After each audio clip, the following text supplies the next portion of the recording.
Classical music filled the hall of the São Paulo Museum of Modern Art with an elegance that Ethan Miller pretended to appreciate. He adjusted the knot of his Italian tie, observing the guests circulating among contemporary sculptures and champagne flutes. This type of charity event was part of the package when you reached the top of the city's construction industry. Smile, shake hands, make generous donations, and go home alone, as always. Ethan was 38 years old and commanded Miller Engineering, a construction company he had built from the ground up. The son of a seamstress and a bricklayer who had abandoned him as a child, Ethan had turned anger and necessity into fuel.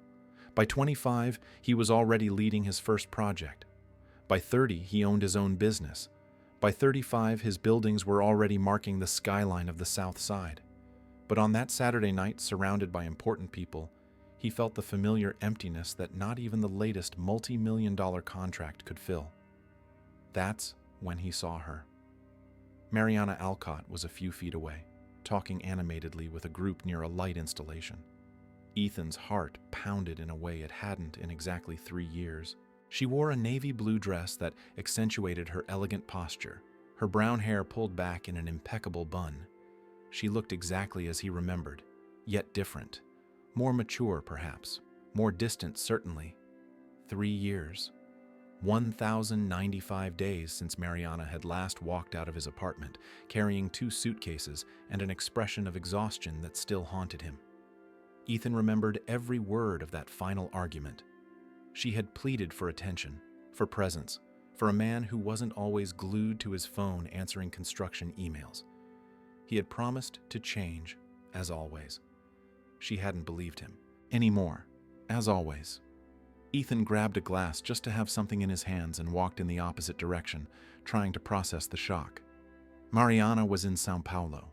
He had imagined she had followed through with her plans to move to Rio de Janeiro, where a major gallery had invited her to work. But there she was, radiant and seemingly happy, on his turf. It took him less than 5 minutes to find out why. One of the construction company's partner architects, who also frequented those events, approached him with a conspiratorial smile. "See who's here? Mariana Alcott. She moved back to São Paulo about 8 months ago. She became the curator of the contemporary art space at the Barrett Institute. And get this, she's engaged to Philip Barrett. You know the Barretts, right? Old money family, owners of that century-old textile industry." Ethan felt the ground disappear beneath his feet. Engaged. The word echoed in his mind like a funeral bell. He searched for Mariana again and only then noticed the diamond ring on her finger. Beside her, a blond man of about 40 in an impeccable suit and aristocratic posture held her hand with familiarity. Philip. Barrett had the kind of face you saw in traditional business magazines, that air of someone who never had to fight for anything because everything was already guaranteed by the last name. Ethan watched the two from afar, unable to look away. Philip said something, and Mariana smiled, but it was a polite, controlled smile.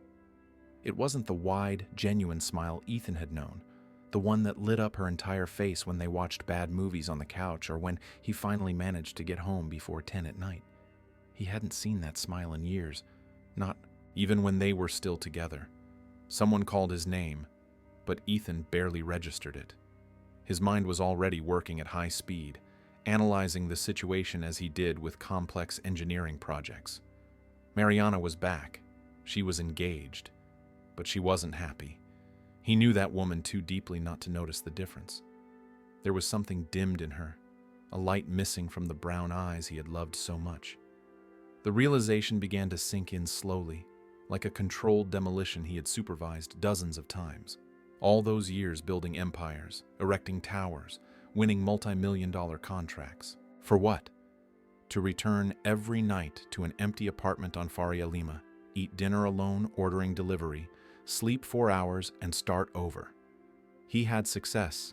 He had money. He had respect in the market. But he had nothing that truly mattered. He didn't have Mariana.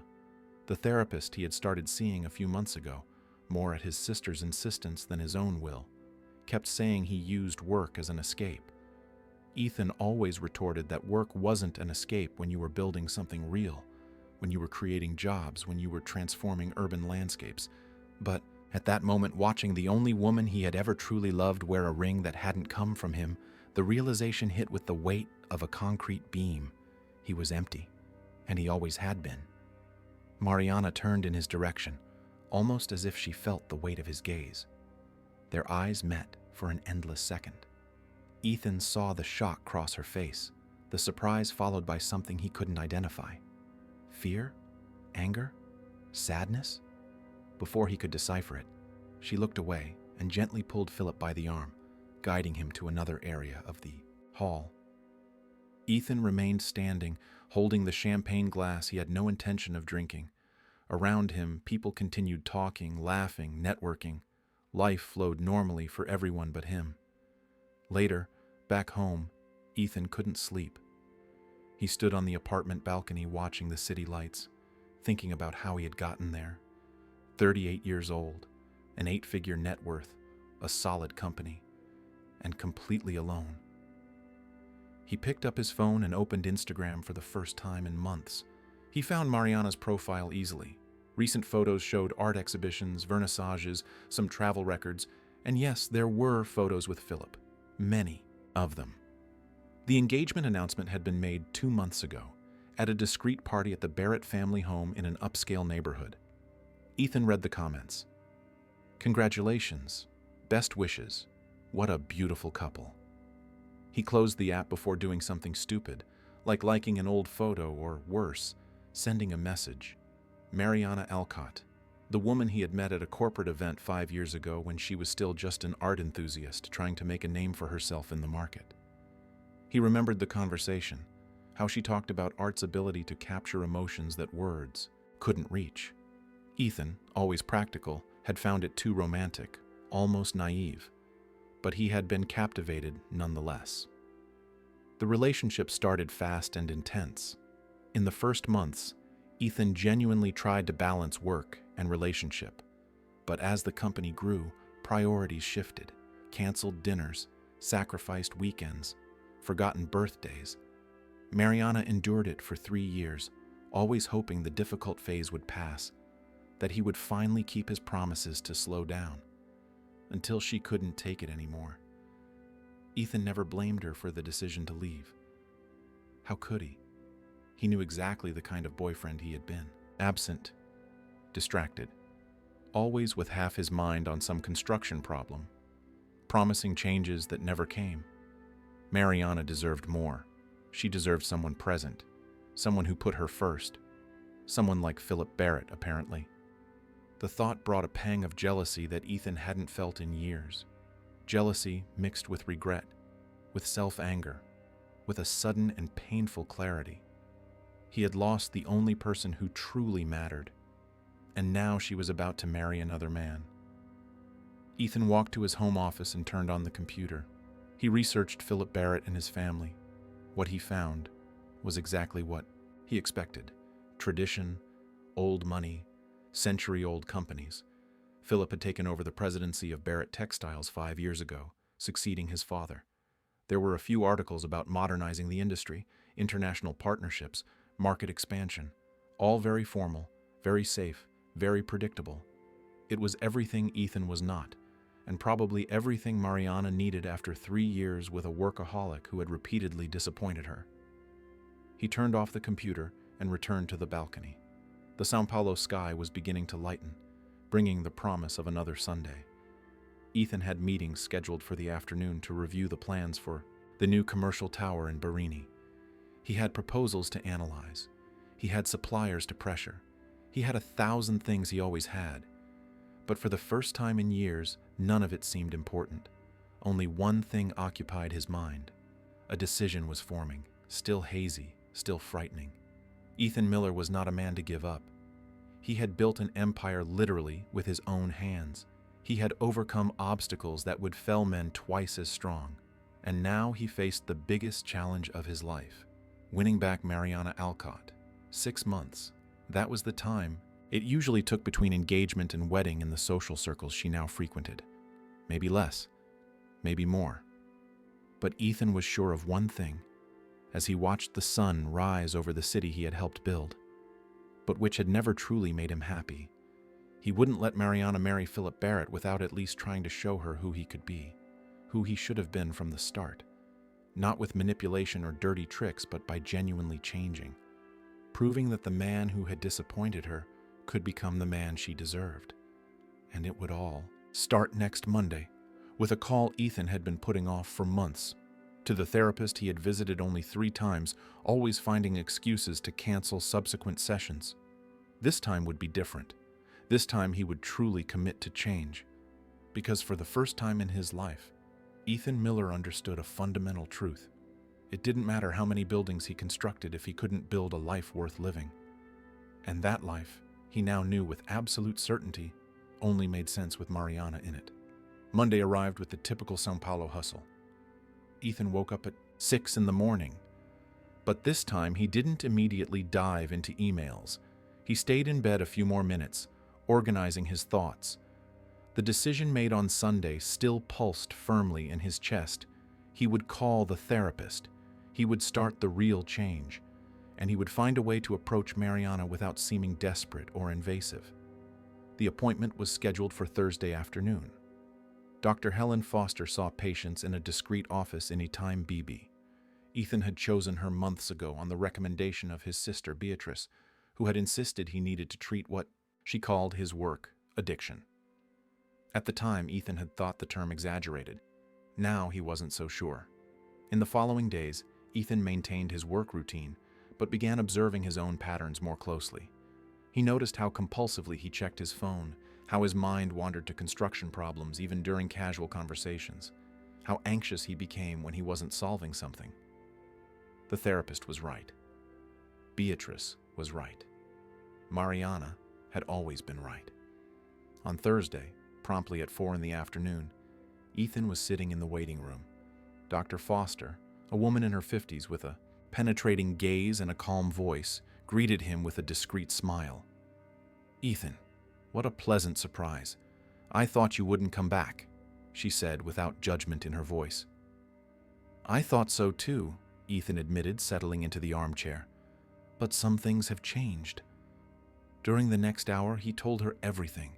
The reunion with Mariana, her engagement, the sudden clarity about the emptiness in his life, the decision to truly change, not just for her, but for himself. Dr. Foster listened attentively, asking pointed questions, without offering easy solutions. "Ethan, you are talking about a profound transformation," she said at the end. "It's not about winning back a woman. It's about understanding why you use work as a shield. It's about facing the pain you've carried since your father left. It's about learning to be present, not just physically, but emotionally." Ethan swallowed hard. Talking about his father was always difficult. Alan Miller had abandoned the family when Ethan was just 7, leaving his mother, Mrs. Celia, alone with 2 small children. The man had simply vanished, without explanation, without looking back. Mrs. Celia had worked herself to exhaustion as a seamstress to raise her children. Ethan had grown up determined to be everything his father was not: responsible, hard-working, present. Ironically, he had become absent in another way. "I'm not like him," Ethan said defensively. "No, you're not. But you carry the wounds he left," Helen replied gently. "And those wounds shaped your choices. You work obsessively because you need to prove your worth, that you're not like your father. But in the process, you ended up repeating the pattern of absence, just in a different form." The words hurt because they were true. Ethan left the office with a heavy head, but also with something he hadn't felt in a long time: hope. Helen scheduled weekly sessions for the coming months. It would be a long process, she warned. No shortcuts, no guarantees. Meanwhile, Ethan needed to find a way to approach Mariana. He couldn't just reappear in her life without reason. He needed a pretext, something natural. The answer came through Beatrice, his sister, a literature professor and a great art enthusiast, casually mentioned during a family lunch the following Sunday that she was going to a new exhibition at the Barrett Institute. Ethan felt his heart race. "Can I go with you?" he asked, trying to sound casual. Beatrice raised an eyebrow. You? To an art exhibition? Ethan, you haven't set foot in a museum since Mom dragged us when we were kids. I'm trying to expand my horizons, he replied, and it wasn't a lie. Besides, it's time I supported your activities more. His sister studied him for a moment, suspicious, but eventually agreed. Fine. It's next Wednesday, 7 in the evening, but if you're glued to your phone, I'll kill you. Ethan smiled. I promised to pay attention. The following week dragged on. Ethan forced himself to delegate more tasks, to trust his team, not to micromanage every detail of every project. It was difficult, sometimes agonizing, but he persisted. In his sessions with Helen, they explored his issues of control, his fear that everything would collapse if he wasn't personally supervising. You built a solid company, Ethan. You have competent professionals, but if you died tomorrow, the company would continue to function. That doesn't diminish your importance. It just shows you did a good job building a team, Helen pointed out in one session. The idea that he wasn't indispensable was both liberating and terrifying. Wednesday finally arrived. Ethan dressed carefully, choosing a casual blazer over a white shirt and dark jeans.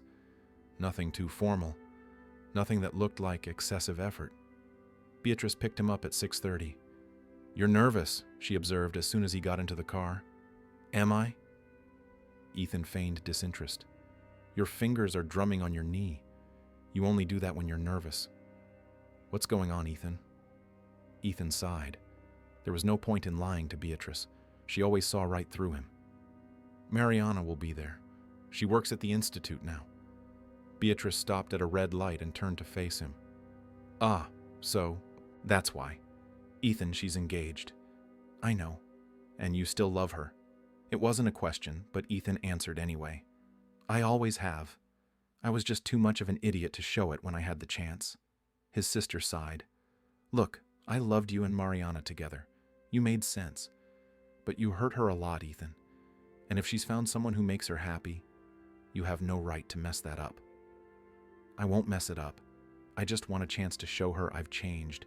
If she still chooses to stay with him, I'll respect it. Beatrice didn't look convinced, but she didn't argue further. The rest of the drive passed in silence. The Barrett Institute occupied a historic mansion in Jardim Europa, renovated to house contemporary art exhibitions. When Ethan and Beatrice entered, the vernissage was already crowded. Artists, critics, collectors, and enthusiasts circulated among the works, wine glasses in hand, animated conversations echoing through the space. Ethan saw her almost immediately. Mariana was near the entrance, talking to a group of older people, probably important collectors. She wore a moss-green dress that highlighted her eyes, her hair loose over her shoulders. She looked beautiful and professional, gesturing animatedly as she explained something about the exhibition. Ethan forced himself to look away and follow Beatrice through the gallery. They observed the works, vibrant, abstract paintings that explored themes of identity and belonging. Beatrice commented on each piece with enthusiasm. Ethan tried to pay attention. He really tried, but his eyes kept searching for Mariana across the room. She finally noticed him when he was standing in front of a particularly large canvas, pretending to study it deeply. Ethan felt the weight of her gaze before he even turned his head. When their eyes met, he offered a small, almost shy smile. Mariana hesitated, clearly surprised to see him there, but returned the nod with a slight movement of her head before turning her attention back to the people she was talking to. You're being too obvious, Beatrice whispered beside him. Relax. Appreciate the art. If a conversation is going to happen, it will happen naturally. Ethan nodded, swallowing his anxiety. He took a glass of white wine offered by a waiter and genuinely tried to focus on the works. Surprisingly, one of the paintings truly captured him. It was a chaotic urban landscape, buildings rising at impossible angles, lit windows forming patterns that looked like codes. There was something familiar and disturbing about it at the same time. Interesting, isn't it? Mariana's voice behind him made him turn quickly. She was a few steps away, alone, holding a clipboard.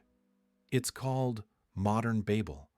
The artist wanted to represent loneliness in big cities, how we can be surrounded by millions of people and still be completely isolated. Ethan swallowed hard. It was the first time they had spoken in 3 years.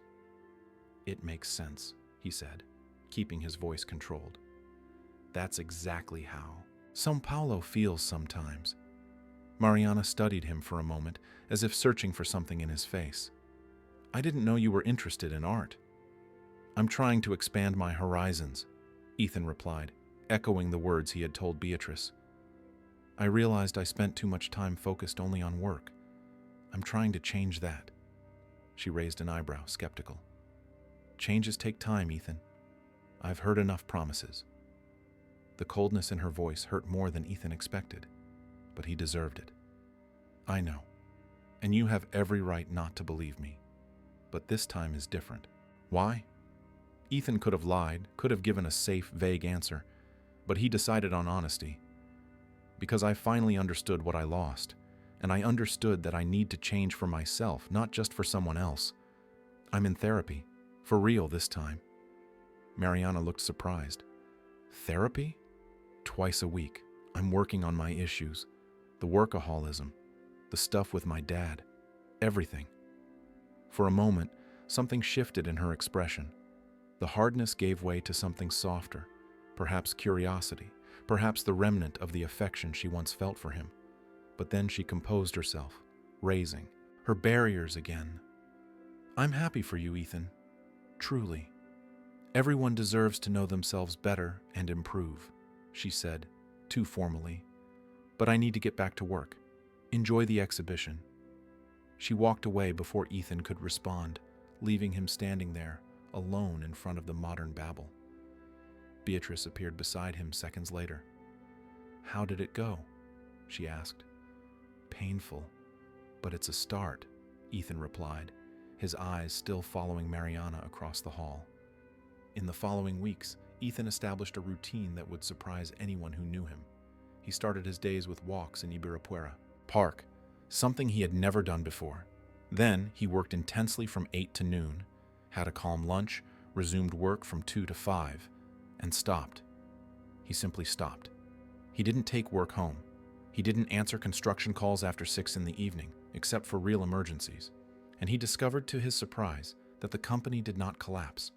The partners and managers were initially strange, but quickly adapted to the new dynamic.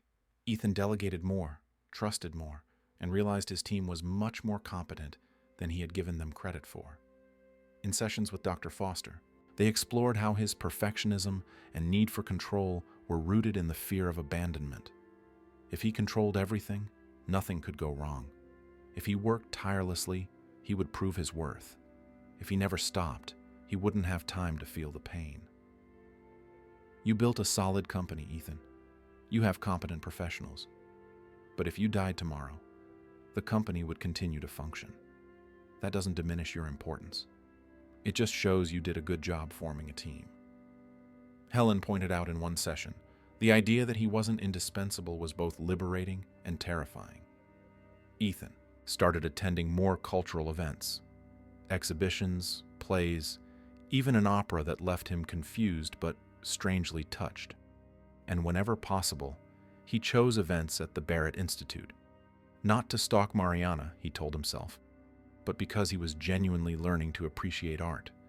The fact that he occasionally crossed paths with her was just a coincidence. On the few occasions they met, they exchanged polite greetings. Mariana maintained a professional distance, but Ethan noticed that she watched him when she thought he wasn't looking.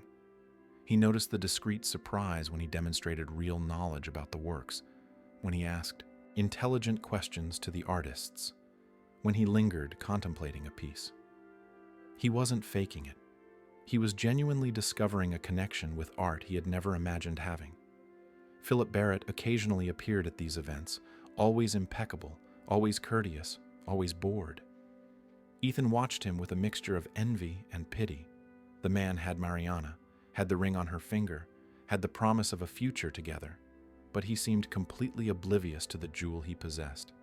He treated Mariana with distant affection, as if she were a beautiful piece of decoration, admirable, but not essential. It was at one of these events that Ethan mustered the courage. It was early May, an exhibition on contemporary Brazilian photography. Mariana was alone, making notes on her clipboard, when Ethan approached. "Mariana, can I talk to you for a moment? Privately?" She looked up, hesitant. "Ethan, I don't think that's a good idea. Please, just a few minutes. I promise I won't cross any lines." After a moment of hesitation, she agreed. They went out to the Institute's internal garden, where some sculptures were displayed under the stars. The May air was cool and pleasant. "What do you want, Ethan?" she asked, crossing her arms defensively.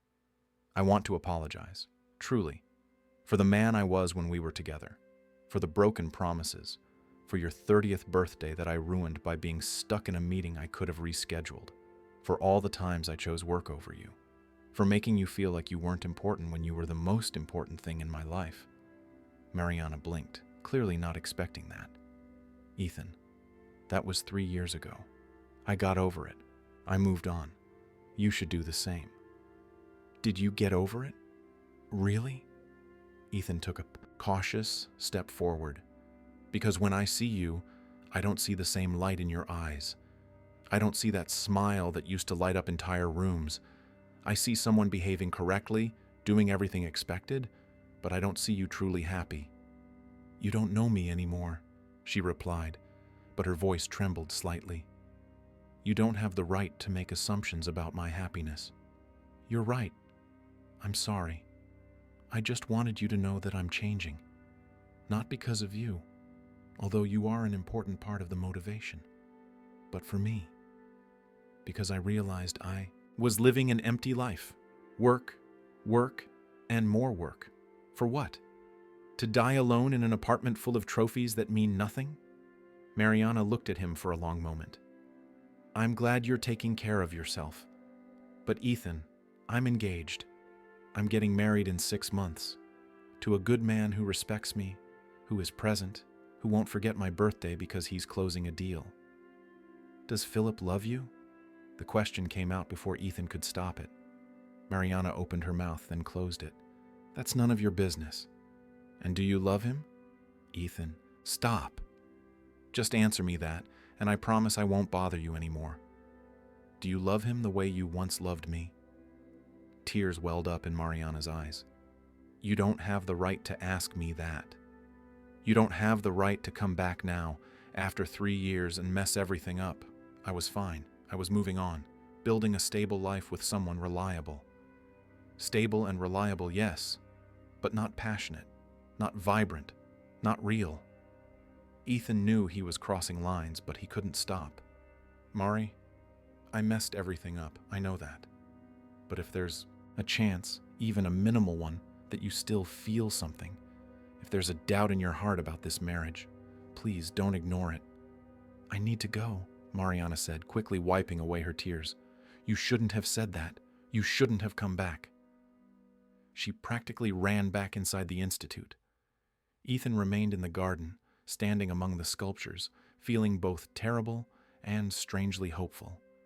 He had planted the doubt. Now he could only wait. In the following days, Ethan didn't try to contact her. He respected Mariana's space, but he continued his personal transformation. He continued therapy. He started doing activities he had always postponed. He accepted his sister's invitation to have family dinner every Friday at his mother's house. Mrs. Celia, now 70, was radiant to see her son more present. "You're different, son," she said on one of those Fridays. "Lighter, more here." "I'm trying, Mom. Trying to be better." It was during one of those dinners that Beatrice casually mentioned something that made Ethan stop chewing. "You know, I was talking to Juliana, my college friend. She works at Alcott Bank, and she told me something strange about the Barrett family. Apparently, Barrett Textiles isn't doing as well as it seems. There are rumors that the company is in serious financial trouble." Ethan felt a chill down his spine. "What kind of trouble?" "I don't know the details. Juliana couldn't say much. Banking secrecy and all that, but she hinted that the situation is delicate. Big debts, possibility of bankruptcy." After dinner, Ethan went home and did something he knew was questionable, but necessary. He used his contacts in the financial market to discreetly investigate the situation of Barrett Textiles. What he discovered in the following weeks left him shocked and furious. The company was bankrupt. Completely bankrupt. Debts with suppliers, with banks, accumulated labor lawsuits, and there were signs of accounting fraud to mask the situation. Philip Barrett was desperate. The entire family was. And the marriage to Mariana was not just a romantic union. It was a rescue operation. The Alcott family had deep connections in the São Paulo banking system. Mariana's father, Roger Alcott, was a respected retired executive with important relationships. The marriage would bring not only prestige but access to credit lines that could save Barrett Textiles. Ethan found leaked emails, documents that pointed to negotiations between the families. They weren't concrete proof, but enough to form a clear picture. Mariana was being used. Ethan's first reaction was anger, a deep, visceral rage. He could destroy Philip with this information. He could expose everything to Mariana, to the families, to the market. He could end the engagement in seconds. But then he remembered Dr. Foster's words about manipulation, about control, about truly changing. He scheduled an extra therapy session. If I use this information to separate them, I won't be any different from Philip. I'll be manipulating the situation for my benefit, Ethan said, pacing the office. But if I don't say anything, she'll marry based on lies. She'll tie her life to a man who sees her as a financial solution. What do you think is the right answer? Helen asked. I don't know. That's why I'm here. Ethan, you can offer the information without using it as a weapon. You can give her the knowledge without demanding anything in return. Let her decide what to do. That would be respecting her autonomy. Ethan spent days pondering, but in the end, the decision was made. He wouldn't use the information. Not yet. First, he needed to prove his genuine change. He needed to win back Mariana's trust for who he was now, not by exposing who Philip really was. If she chose to stay with her fiancé anyway, Ethan would accept it. But she deserved to make that choice with clarity about who he, Ethan, had become. And if the truth about Philip came out, it needed to be naturally, not through manipulation. Ethan decided to keep what he knew as a last resort. Only if it seemed that Mariana was truly in danger or being irreversibly deceived would he intervene. Otherwise, he would let fate take its course. It was the hardest thing he had ever done, having the power to destroy his rival and choosing not to use it. June arrived bringing the characteristic cold of São Paulo. Ethan maintained his transformed routine, but added something new: volunteering. He started teaching basic construction concepts to young people at an NGO in the outskirts, sharing knowledge that could help them find employment. It was something his mother had always asked him to do, and he had always found excuses. Now every Tuesday and Thursday afternoon, there he was, teaching basic structural calculations and construction safety. It was Beatrice who spread the news in social circles, and that's how Mariana found out. She unexpectedly appeared at one of the Institute's events, where Ethan was talking to an artist about his layering technique. When he saw her approach, his heart raced. "Can I talk to you?" she asked, and there was something different in her voice. Less cold. More curiosity. They went out to the garden again, as if that were their space for difficult conversations. The June sky was clear and starry, rare for São Paulo. "I heard you're teaching classes to young people on the East Side," Mariana began. Ethan nodded.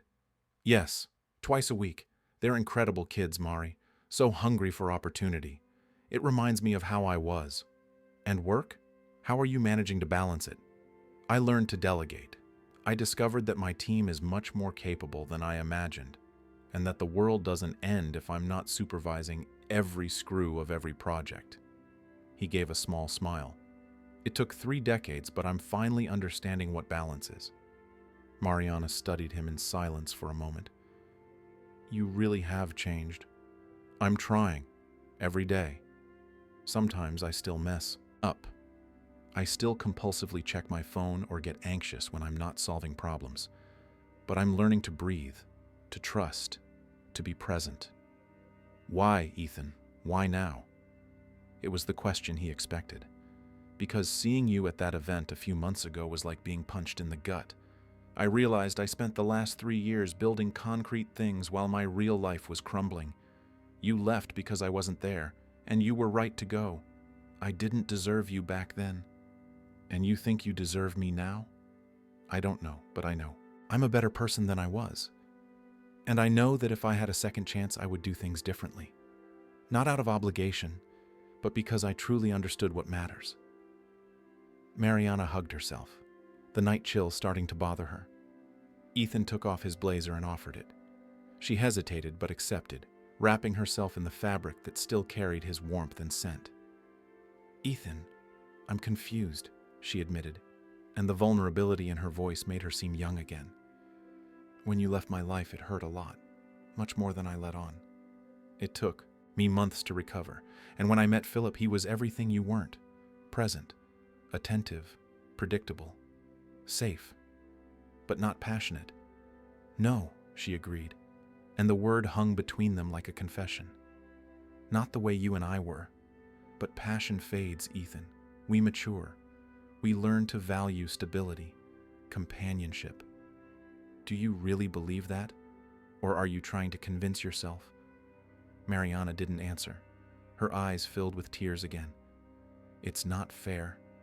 It's not fair that you come back now, changed, being everything I always wanted you to be. It's not fair to make me doubt a choice that was already made. I don't want to be unfair. I don't want to cause you pain. I just want you to know that there is an option, that you don't have to settle for safe if what you want is alive. What if I give you a chance and you go back to being the workaholic you were? What if this is just a phase? What if you disappoint me again? Ethan took a deep breath. It was the hardest and fairest question. I can promise you that I will try every day not to be that man. But I can't promise you perfection. I will fail sometimes. I will have relapses. But the difference is that now I know I have a problem. I'm treating it, and I have tools to deal with it. It's not a magic cure, Mari. It's constant work. I need to think. I need time. You have 6 months until the wedding. I'll wait as long as necessary. Mariana returned the blazer, as if she needed to create physical distance to think clearly. I need to go. Philip is waiting for me. She walked away quickly. Ethan stayed in the garden, watching her leave, heartbroken, but also hopeful. For the first time, she had admitted there was doubt. For the first time, she had acknowledged that she didn't love Philip the same way. The following days were agonizing for Ethan. He didn't try to contact Mariana, but he thought about her constantly. During therapy sessions, Helen helped him process the anxiety. You did what you could, Ethan. You showed genuine change. You offered an alternative. Now you need to respect her time and her decision. Forcing anything would be reverting to old patterns of control. Ethan knew she was right, but it was frustrating, especially because the wedding was approaching. Of the 6 months, less than 4 now remained. September was getting closer. It was on a July afternoon that everything changed. Ethan was in his office when he received a call from an unknown number. Hello? Ethan Miller? The voice was male, young, nervous. Yes, who is this? My name is Theo Silver. I'm a friend of Philip Barrett. Well, I was a friend. I need to talk to you. It's about Mariana Alcott. Ethan sat up straight in his chair. What about her? I can't talk over the phone. Can we meet? It's urgent. They arranged to meet at a discreet cafe and eat time. Theo was a man in his mid-30s, well-dressed but visibly uncomfortable. He ordered an espresso and went straight to the point. I know you and Mariana dated. I know you still have feelings for her, and I know she's going to make a terrible mistake if she marries Philip. Ethan felt his pulse quicken. Go on. Philip and I met in college. We were always close. But lately he's changed. He's desperate. The family company is broke, Ethan, completely broke. Fraud, debts, lawsuits. It's a disaster. And the marriage to Mariana isn't about love. It's about saving the Barrett family from ruin. Ethan feigned surprise, although he already knew all this. What do you mean? Mariana's father has connections in the banking system. Philip thinks that by marrying her, he'll gain access to credit lines that will save the company. There are contracts already drafted, negotiations between the families. Mariana knows nothing. She thinks she's marrying for love. Why are you telling me this? Tyler sighed heavily. Because I have a conscience. Because Madison is a good person who doesn't deserve to be used. And because, even though Ethan is my friend, what he's doing is dead wrong. He claims he developed real feelings for her, that it started as a strategy, but turned into love. But I know him. I know when he's being honest, and when he's fooling himself. And why don't you tell her yourself? Because she doesn't know me. I'm just another one of her fiancé's buddies. But you. She knows you. She loved you. If the information comes from you, it will carry weight. It will have credibility. Ryan fell silent, processing everything. It was exactly what he had, discovered on his own. But now he had someone on the inside willing to confirm everything. It was the perfect ammunition to destroy the engagement. Do you have proof? Ryan asked. Tyler slid an envelope across the table. Emails, texts, contract excerpts, everything I could gather without Ethan getting suspicious. Ryan picked up the envelope but didn't open it. Why now? Why not before? Because Ethan confronted me yesterday. He found out I was uncomfortable with the situation. We argued. We ended the friendship. And I realized I can't stay silent. My conscience won't let me. After Tyler left, Ryan stayed in the coffee shop, holding the envelope. His first instinct was to rip it open, read everything, run to Madison, and expose the whole sham. But then he remembered his conversation with Helen. He remembered his promise not to manipulate the situation. He took the envelope to his next therapy session. The universe is testing me, Ryan said, tossing the envelope onto the small table between him and Helen. I have everything I need right here to blow up this engagement. Concrete proof that Ethan is using Madison, and I am dying to use it. But you taught me that manipulation is manipulation, even when done with good intentions. If I hand this over to Madison, I'll be controlling the narrative. I'll be deciding for her. And what's the alternative? Ryan thought for a long moment. Give her the information without an agenda. Tell her what I know. Show her the proof, but make it clear that the decision is hers, that I'm not doing this to win her back, but because she deserves to know the truth. Can you do that genuinely, without expectation of reward? I don't know, but I have to try. Ryan spent the night rehearsing what he would say. The next day, he sent Madison a text asking to talk. Something important. Urgent. It took her hours to reply, but she eventually agreed to meet him at the same coffee shop where he had met Tyler. When Madison arrived, she looked exhausted. There were dark circles under her eyes, like she hadn't been sleeping well. She sat across from him, her posture defensive.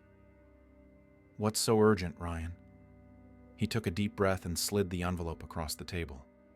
Before you open that, I need you to know that I am not doing this to manipulate you or to bring us closer. I'm doing this because you deserve to know the truth. What you do with this information is completely your decision. Madison looked at the envelope suspiciously. What are you talking about? About Ethan, about the wedding, about the real reasons behind the engagement. She went pale. How dare you? Madison, please, just read it.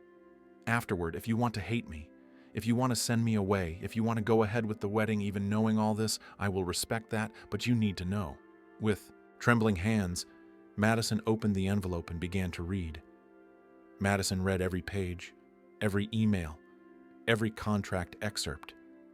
Ryan watched her face cycle through a sequence of emotions. Confusion, disbelief, anger, pain. When she finally finished, her hands were shaking. She put everything back in the envelope with mechanical movements as if she were in shock. Madison, Ryan began, but she raised her hand, signaling silence. Tears streamed down her face, but she wasn't sobbing. She just let them fall, silent and devastating. "He used me," she finally whispered, her voice barely audible. "From the very beginning. Everything was calculated." His friend Tyler said Ethan claims he developed real feelings, that it started as a strategy but became real. "And do you believe that?" The question was loaded with bitterness. "It doesn't matter what I believe. What matters is what you believe. What matters is how you feel." Madison closed her eyes, breathing raggedly. "I have to go. I have to confront him." "Do you want me to go with you?" "No. This is something I have to do alone." She picked up the envelope and stood, but before leaving she looked at Ryan with an intensity that pierced him. "Why did you do this? Why did you tell me?" "Because you deserve the truth. Because even if you never want to see me again, you don't deserve to build a marriage on lies. You knew this could end my engagement. Yes. And benefit you. That too, yes. But I would have done it even if there was zero chance of us getting back together. Some things are more important than what I want." Madison nodded slowly, processing. "Thank you. As much as it hurts right now, thank you for telling me." She left the coffee shop, leaving Ryan alone with his cold coffee and his heart pounding in his throat. He didn't know what would happen next. He didn't know if he had done the right thing. He only knew he couldn't have done otherwise. The next few days were absolute silence.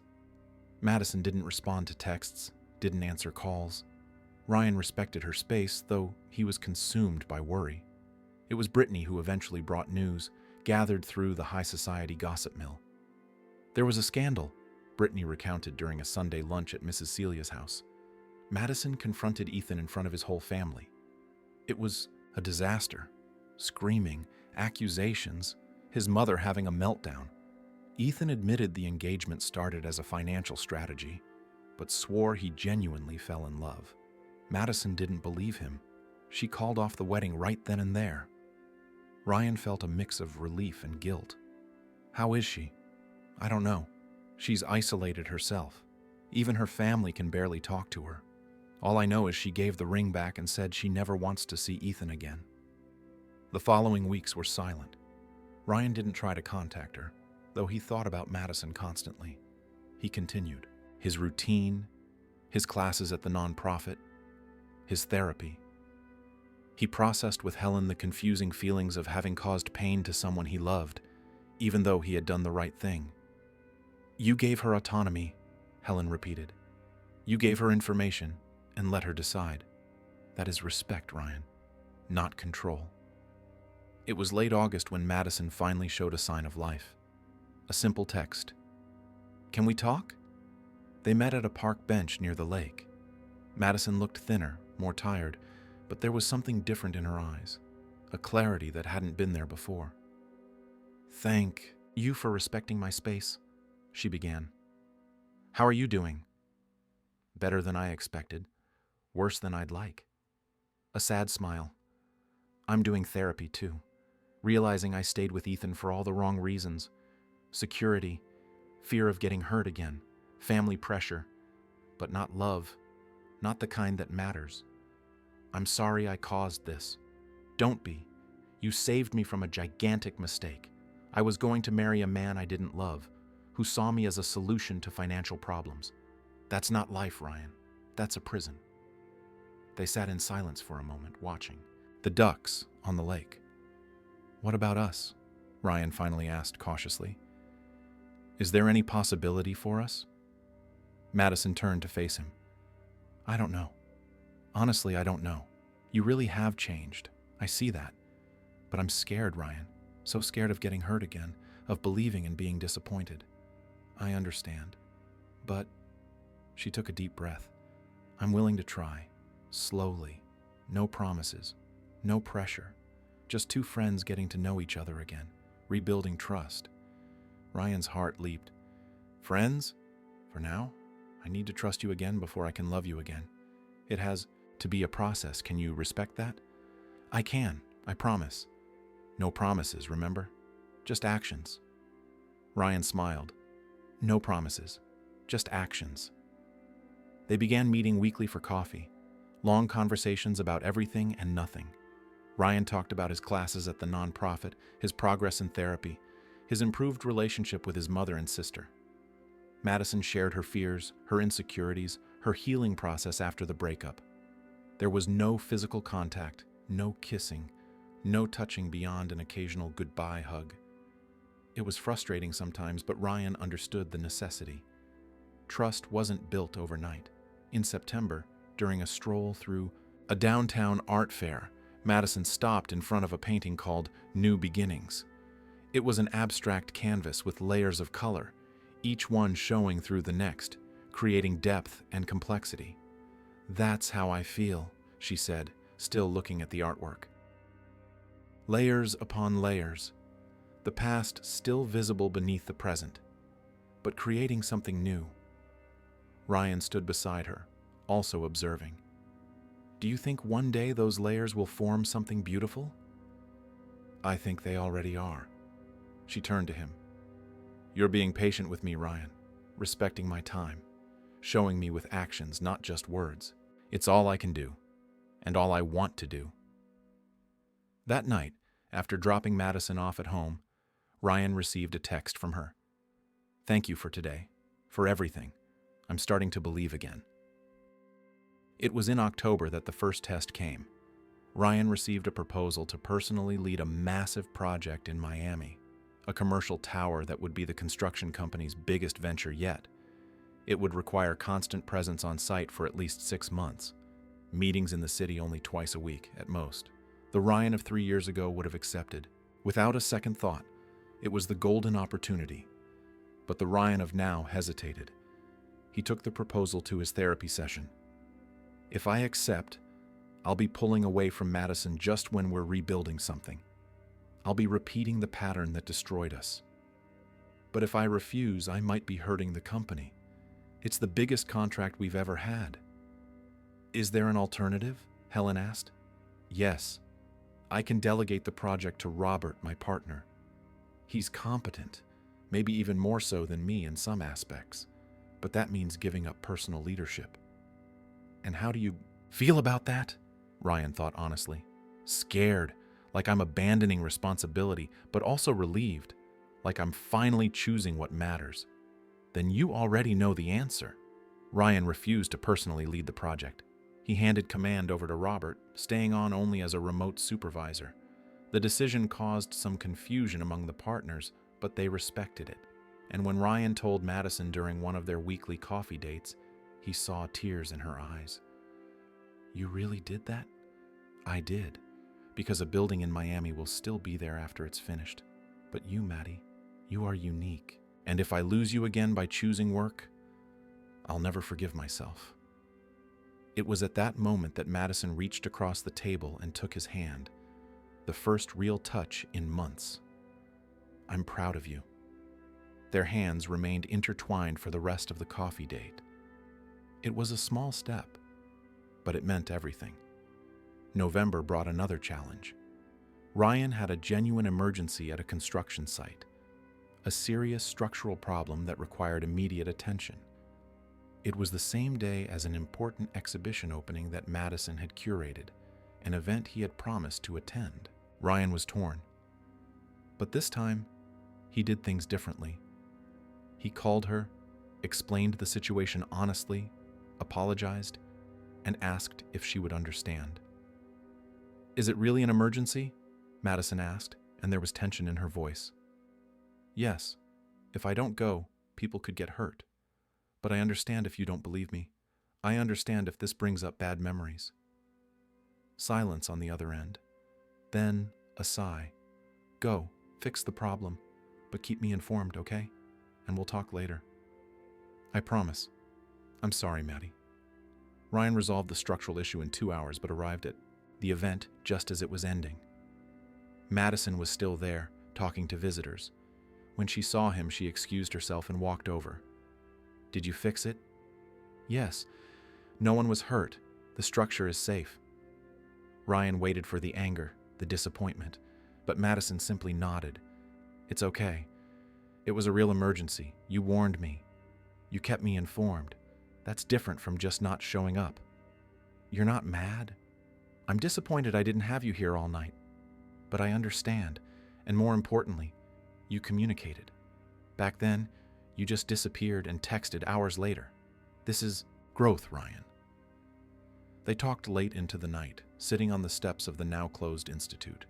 They discussed expectations, communication, and how to deal with the reality that emergencies happen.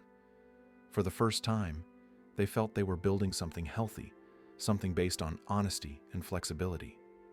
I love you, you know, Ryan said suddenly, the words escaping before he could filter them. Madison looked at him surprised. I know, and I'm getting there.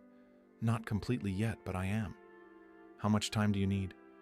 I don't know, but I know I want to keep trying. And that was enough. December arrived, bringing the characteristic heat of the city's summer. Ryan and Madison had been officially together for 2 months, ever since that October night when they finally kissed after a simple dinner at a cozy Italian spot downtown. It was a slow kiss, loaded with history, overcome pain, and renewed hope. And it marked the official start of a relationship completely different from the one they had before.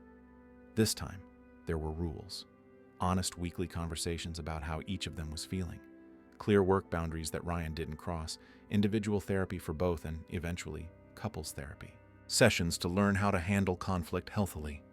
It was hard work. It required conscious effort every day. But it worked. The biggest test, however, was still to come. In January, as they were planning a weekend trip, Ryan received a call that left him pale.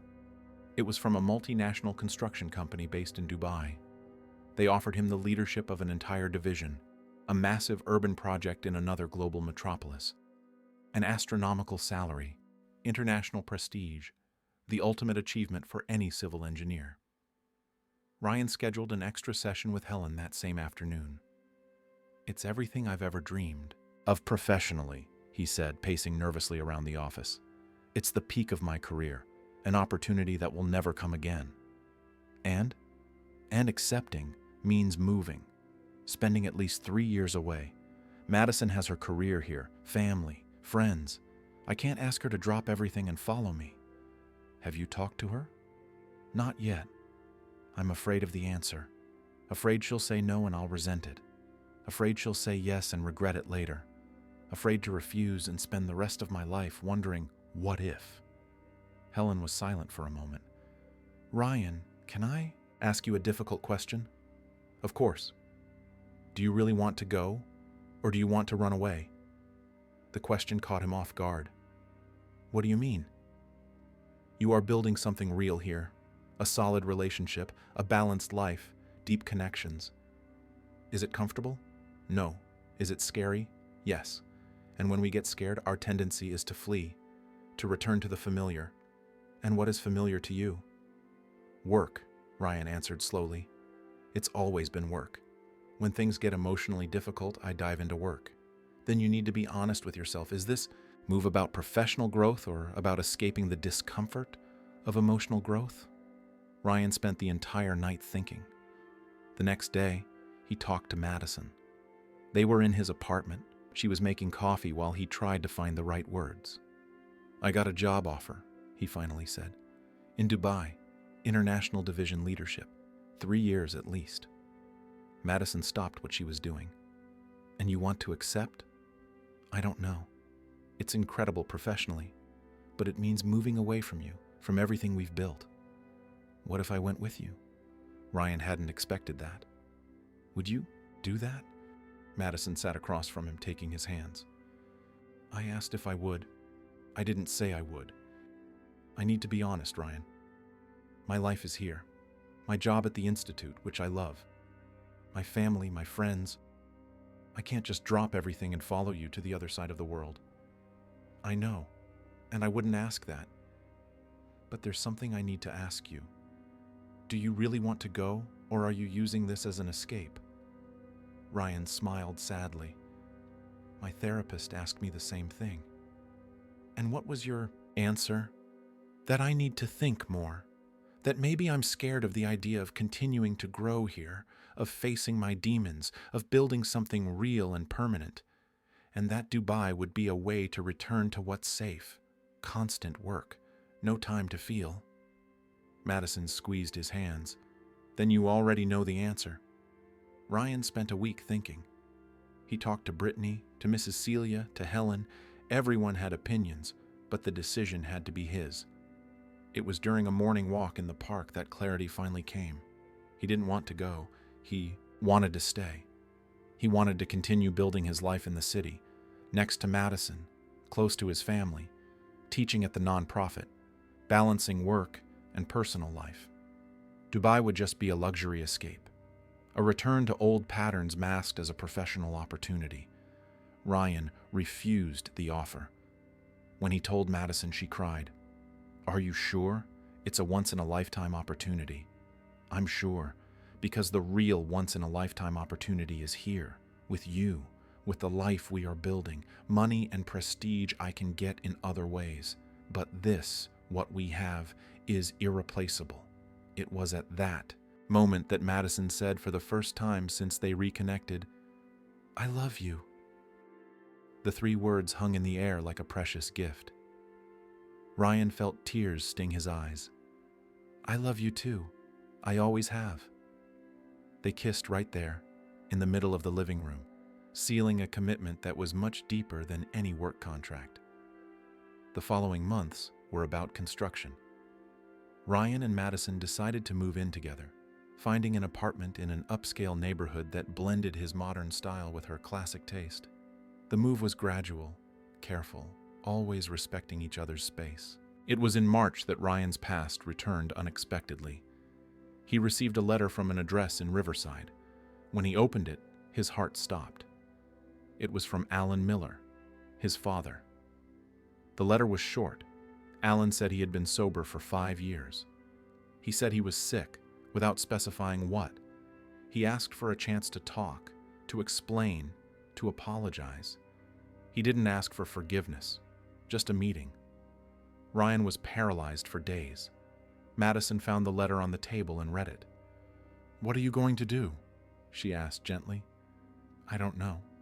Part of me wants to ignore it. He abandoned me, abandoned my mother, my sister. He has no right to come back now. And the other part?" Ryan sighed. "The other part wants answers, wants to understand why, wants to close that chapter. Then maybe you should go. Not for him, for you." It took 2 weeks to gather the courage, but Ryan finally went. Madison offered to go along, but he preferred to go alone. Alan lived in a simple house in Riverside. When he opened the door, Ryan barely recognized him. The man who had abandoned him at 7 was now in his early 60s, gray-haired, too thin, with tired eyes. "Ryan," his voice trembled. "Alan." Ryan couldn't bring himself to call him Dad. They talked for hours.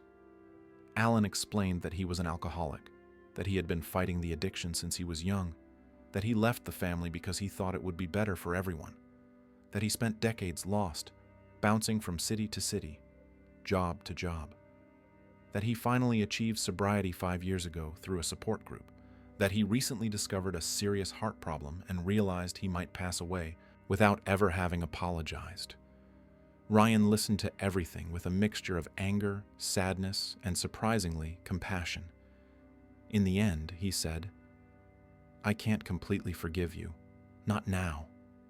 Maybe never. You hurt us too much. You hurt my mother, who worked herself to exhaustion to raise us alone. But I understand that you are human, that you made mistakes, and that you are trying to do better now. That's all I can ask for," Alan said, tears streaming down his aged face. Ryan left that meeting emotionally exhausted, but also lighter, as if he had released a weight he had carried for 30 years. He processed everything with Helen in the following sessions, understanding how that abandonment had shaped his entire life, his fears, his choices. In April, during a lazy Sunday morning, Ryan and Madison were in their pajamas in the kitchen making coffee when he simply said, "Marry me." Madison nearly dropped the coffee maker. "What?" "Marry me. It doesn't have to be now. It doesn't have to be a huge ceremony, but I want to spend the rest of my life with you. I want to build a family. I want to grow old by your..." I sighed. "I want everything." "Ryan Mendez, are you proposing to me in your pajamas?" "I am, because this is how I love you. Real, imperfect, authentic, no grand theatrical gestures, just you and me, being who we really are." Madison started crying, but she was smiling. Yes, I'll marry you." They hugged right there, in the middle of the kitchen, with half-finished coffee and wrinkled pajamas, and it was perfect. Ryan hadn't prepared a ring. He hadn't rehearsed a speech, but he had certainty, and he had love. And for the first time in his life, he had presence. 2 months later, in June, they held an intimate engagement party on the apartment balcony. Close friends, family, a few colleagues. Mrs. Celia cried with happiness seeing her son finally happy. Brittany gave an emotional speech about never giving up on that love. And to Ryan's surprise, Alan showed up discreetly, invited by Madison without Ryan knowing. "I thought you should have the chance to have your father present at this moment," she explained, "even if the relationship is still complicated." Ryan was paralyzed when he saw his father there, but then, on an impulse that surprised him, he walked over and offered a hug. It wasn't complete forgiveness, but it was a start. As the party continued, Ryan and Madison stepped away to the edge of the balcony, looking out at the illuminated city. The city stretched out before them, chaotic and beautiful, full of possibilities. "We did it," Madison said, resting her head on his shoulder. "We really did it." "Yes, but it wasn't easy, and it won't be easy from here on out either. We'll fight. I'll fail sometimes. You'll get frustrated with me. I'll work too much at some point, and you'll have to bring me back to reality." "I know, but the difference is that now we know how to handle it. We have tools, we have communication, we have real commitment." Ryan pulled her closer. "You know what I learned in these 2 years since I found you again?" "What?" "That true love isn't a problem-free fairy tale. It's the daily choice of two imperfect people who decide to evolve together. It's facing challenges with courage and partnership. It's about being present, even when it's hard, especially when it's hard." Madison turned to kiss him, slowly and deeply. In the background, they heard the laughter of friends, the soft music, the buzz of the party.